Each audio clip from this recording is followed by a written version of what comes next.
So I'm here in the Cerro del Pueblo formation in Mexico, in Coahuila province. Coahuila state as the case may be.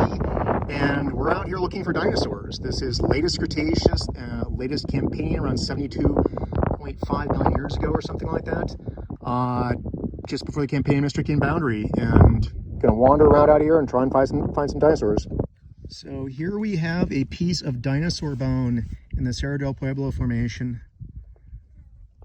This dinosaur dates back to around 72 million years. And over here is, I believe, another fragment of bone. So something's weathering out here. Who knows what it is and whether there's more? Probably not, unfortunately. So here's a piece of bone. Here's a piece of bone. More bone, more bone. Still more bone, more bone. Bone fragments, bone fragments. Yet more bone. And more bone. Okay, there's quite a bit of stuff here.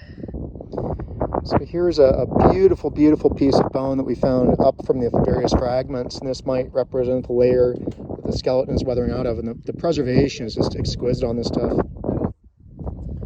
So this is a new dinosaur locality. It doesn't look like a lot. That's typically the way these things are with dinosaurs.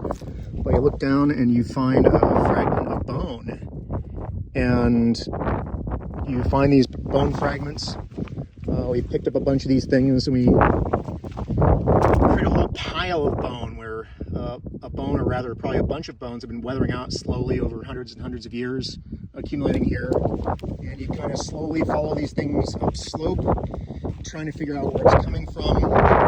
And as you get further up slope, you get some really nice pieces of bone, just absolutely beautiful preservation, where it's still kind of partway in the matrix. And it looks like this is the layer that it's actually weathering out of. So if we dig back in there, potentially we could find more of the animal.